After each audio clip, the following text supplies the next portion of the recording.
ایک بادشاہ کا رعایت میں سے بچپن کا ایک دوست تھا جس کے ساتھ وہ کھیل کود کر جوان ہوا۔ بادشاہ اپنے اس دوست کو ہر وقت اپنے ساتھ رکھتا۔ اس کی عادت تھی کہ اس کی زندگی میں خواہ کوئی بھی اچھی بری بات ہو، وہ ہمیشہ یہی کہتا کہ جو ہوتا ہے اچھے کے لیے ہوتا ہے۔ ایک دن بادشاہ اور اس کا دوست شکار کے لیے جنگل میں گئے۔ دوست نے بادشاہ کے لیے بندوق میں گولی بھری اور بندوق تیار کر کے بادشاہ کو دی، لیکن گولی بھرنے میں اس سے کوئی غلطی ہو گئی اور جب بادشاہ نے شکار کے لیے گولی چلائی تو اس کا انگوٹھا کٹ گیا۔ یہ صورتحال دیکھ کر دوست نے اپنی عادت کے مطابق کہا، جو ہوتا ہے وہ اچھے کے لیے ہوتا ہے، اس میں یقیناً کوئی بہتری ہوگی۔ یہ سن کر بادشاہ کو شدید غصہ آیا اور بولا، یہ بہتر نہیں ہے، میرا انگوٹھا ضائع ہو گیا ہے اور تم کہہ رہے ہو اچھا ہوا، اور ساتھ ہی حکم جاری کیا کہ اسے قید خانے میں ڈال دیا جائے۔ ایک سال بعد بادشاہ دوبارہ ایک جگہ شکار کھیلنے گیا۔ وہاں بدقسمتی سے اسے آدم خور جنگلیوں نے پکڑ لیا اور اپنے علاقے میں لے گئے۔ انہوں نے بادشاہ کے ہاتھ باندھ دیے۔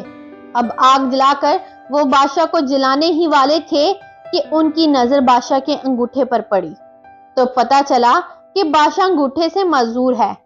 وہمی اور تہمت پرست قوم ہونے کی وجہ سے وہ کسی نامکمل انسان کو نہیں کھاتے تھے، لہٰذا انہوں نے بادشاہ کو رہا کر دیا۔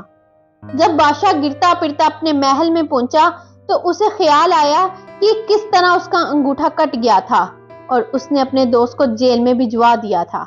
فوراً اس نے اپنے خادموں کو حکم دیا کہ اس کے دوست کو باعزت دربار میں پیش کیا جائے۔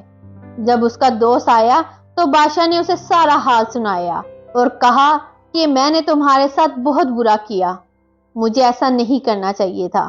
وہ اچھا اور بہتر ہی ہوا تھا کہ میرا انگوٹھا کٹ گیا۔ آج اس انگوٹھے کے نہ ہونے کی وجہ سے میری جان بچ گئی۔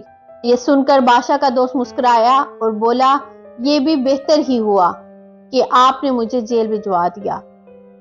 اپنے دوست کی یہ بات سن کر بادشاہ بہت حیران ہوا اور کہنے لگا کہ یہ اچھا اور بہتر کس طرح تھا؟ تم 1 سال تک جیل میں رہے اور کہہ رہے ہو کہ اچھا ہوا۔ دوست مسکرا کر بولا، ہاں اچھا ہوا اور بہت بہتر ہوا۔ اگر جیل میں نہ ہوتا تو یقیناً میں تمہارے ساتھ ہوتا اور وہ جنگلی اب تک مجھے ہڑپ کر چکے ہوتے، کیونکہ میرا انگوٹھا صحیح سلامت ہے۔ زندگی میں اکثر جو کچھ بھی ہوتا ہے وہ یقیناً اچھے کے لیے ہی ہوتا ہے، لیکن انسان فطرتاً جلد باز ہے اور اسی وقت نتیجہ چاہتا ہے، جبکہ قدرت کا نتیجہ تھوڑے وقفے کے بعد ظاہر ہوتا ہے۔ فرق صرف اتنا ہے کہ امید کا سہارا کبھی نہیں چھوڑنا چاہیے اور سوچ ہمیشہ مثبت رکھنی چاہیے۔